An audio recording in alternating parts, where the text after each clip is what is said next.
Rabbi bil Mustafa balik maqasidana waghfir lana ma madha ya wasi'al karami. Dari hadal kitab ila hadratin Nabi al-Fatihah. Bismillahirrahmanirrahim. Iyyaka na'budu wa iyyaka nasta'in. Shiratal ladzina an'amta 'alaihim ghairil maghdubi 'alaihim. Bismillahirrahmanirrahim. Allahumma shalli ala sayyidina Muhammad wa ala ali sayyidina Muhammad. Kita lanjutkan kajian kita malam Jumat yang lalu. Bahwasannya lalai itu rumah syaitan atau rumah setan. Orang lalai. Barang siapa diam di dalamnya, tidaklah boleh berjalan kepada Allah Ta'ala. Tiadalah obat baginya melainkan mati hatinya. Ketahuilah olehmu hai solih atau orang yang baik, bahwasannya bagi tiap-tiap sesuatu itu ada penyakitnya, dan tiap-tiap penyakit itu ada obatnya. Dan bahwasannya penyakit hati yaitu lalai, dan lalai itu obatnya itu adalah pikir, karena pikir itu menerangi hati, dan kebaikan dan kejahatan dan manfaatnya dan mudaratnya, dan tiap-tiap hati yang tiada pikir di dalamnya itu adalah rumah setan. Masyarul hadirin para jamaah rahimakumullah. Orang yang lalai itu orang yang melupakan sesuatu kewajiban. Jadi yang Allah Ta'ala berikan kewajiban sama kita, dia lalaikan, dia abaikan, dianggapnya nggak penting. Orang yang lalai itu Allah Ta'ala jadikan hatinya itu qaswatul qalb, jadi keras hati. Kalau hatinya keras, di sini diterangkan rumahnya iblis. Iblis itu bersarang, setan itu bersarang di dalam hati. Karena hati itu yang menggerakkan anggota tubuh kita ini adalah hati. Manusia itu kalau hatinya baik, anggota tubuhnya pasti baik.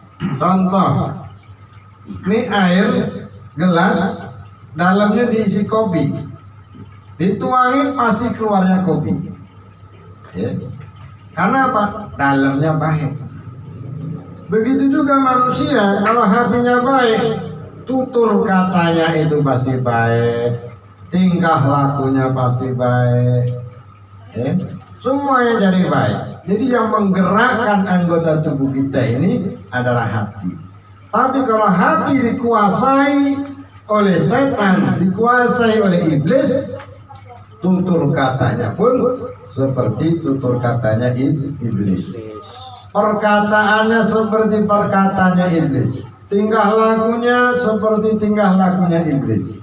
Maka di sini diterangkan agar hati kita ini tidak lalai, banyak-banyaklah berpikir, banyak-banyaklah berzikir kepada Allah Subhanahu wa Ta'ala. Ini malam kita sudah berzikir. Kita sudah baca surah Yasin. Kita baca Ratibul Haddad, mengingat Allah Subhanahu wa Ta'ala agar hati kita ini jadi lembut, hati kita ini tidak keras. Karena yang menjadikan hati keras itu orang yang jauh daripada Allah Subhanahu wa Ta'ala.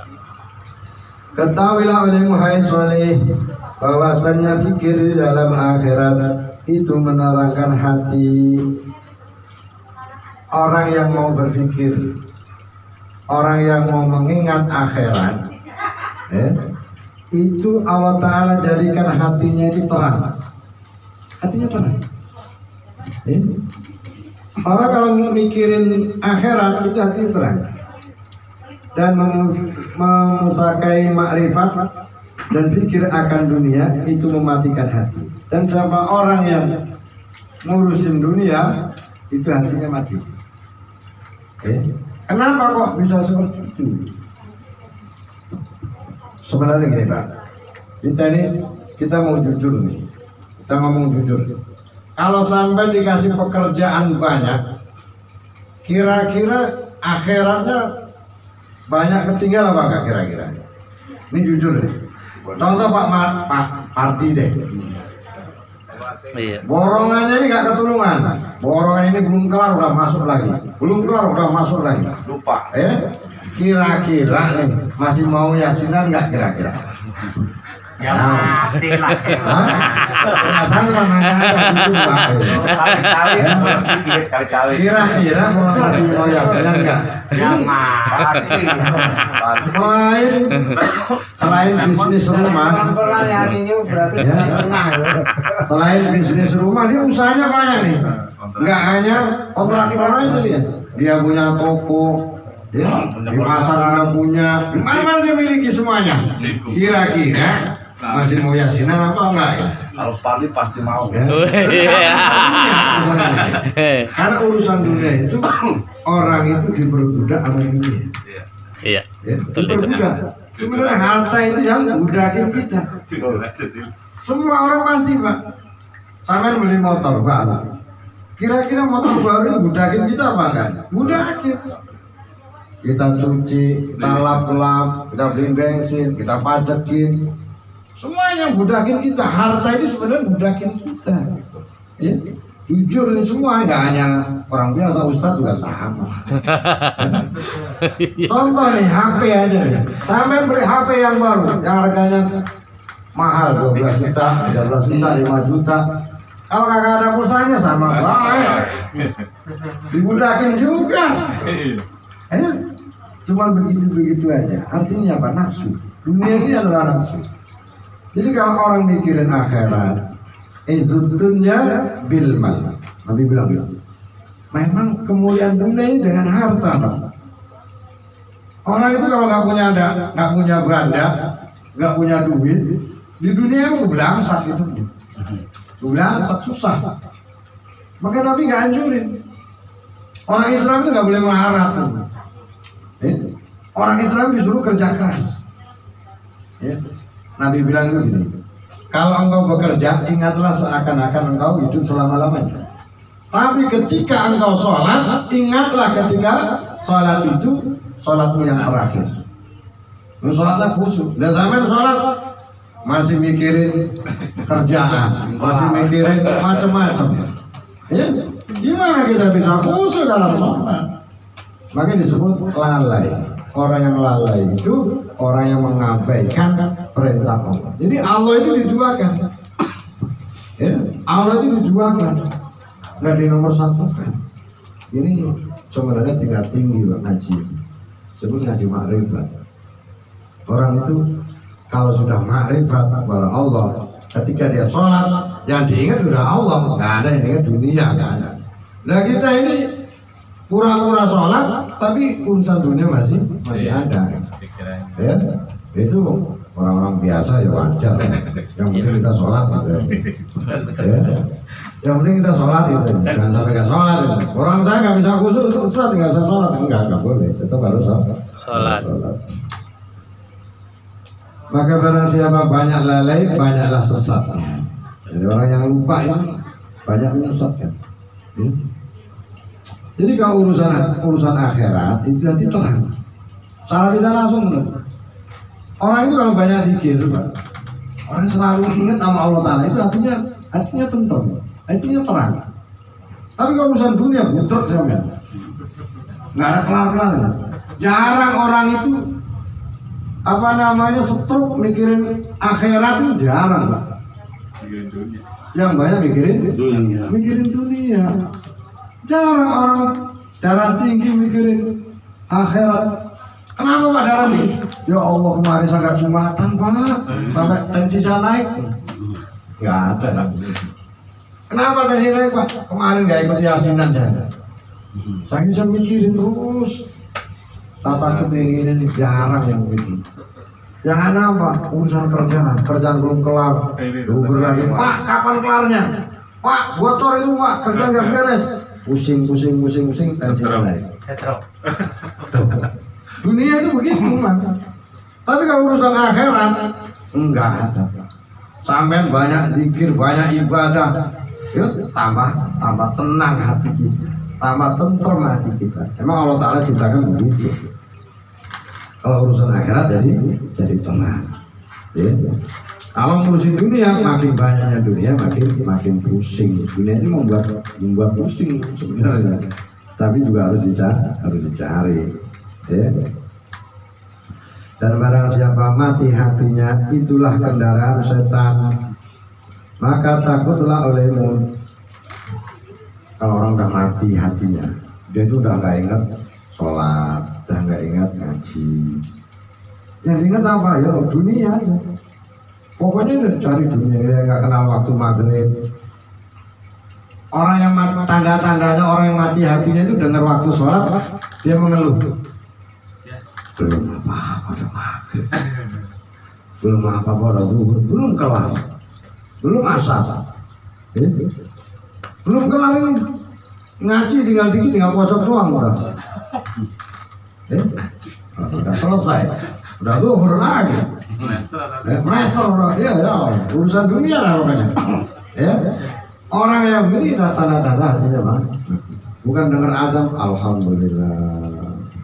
Waktu ada sampai umur waktu ada. Ya.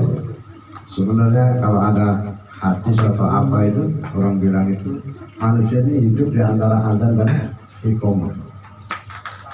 Ada antara azan dan iqamah. Manusia hidupnya bedanya begitu, azan dan iqamah caranya itu nggak lama sebenarnya gitu. Nggak nyadar aja. Urusan dunia lagi. Gak ada habisnya memang, tapi ya tetap harus dicari. Kalau dicari itu bermula pikir itu belanja amal dan terpelihara ia daripada yang kecil. Jadi kalau orang itu mau berpikir, dia akan terjaga dari perbuatan yang tidak baik. Orang yang banyak mengingat Allah Ta'ala, itu Allah Ta'ala jaga. Kita mau maksiat agak jadi, kita mau berbuat dosa agak jadi, mau ngomong kotor agak jadi. Jadi dipelihara sama Allah Ta'ala, dijaga, ya, diarahkan yang baik, ya, diarahkan yang baik. Bermula pikir itu khurul terminnya yang menyampaikan kepada dunia dan menghilangkan dia kekal akhirat. Dan mendatangkan dia. Cerita daripada Salman, sabda Nabi sallallahu alaihi wasallam, "Inna qala at-tafakkuru fil akhirah yurisul hikmah wa yuhdil qalbi wa tafakkuru fid dunya hijabun 'alal akhirah." Bahwasanya berkata ia pikir akan akhirat itu mempusakai hikmah. Orang kalau mikirin akhirat itu ada kebaikannya, ada hikmahnya. Dan juga menghidupkan akan hati. Ya. Jadi kalau orang mikirin akhirat, hatinya Allah hidup. Nabi itu bilang sampai gini Pak, nanti di akhir zaman umatku itu banyak yang mati. Banyak yang mati Nabi bilang. Orangnya hidup tapi dia mati. Banyak orang ngaku agama Islam, KTP-nya Islam, tapi dia mati. Agak sembahyang, agak puasa, itu mati namanya. Ya, dengar azan, agak sholat, ya.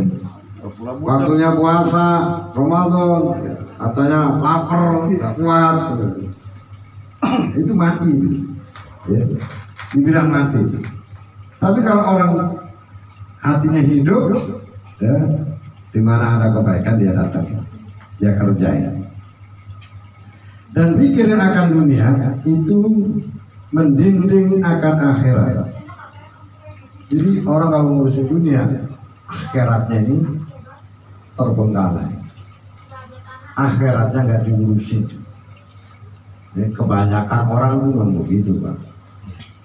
Jadi orang itu sampean aja nggak punya duit ngomong aja.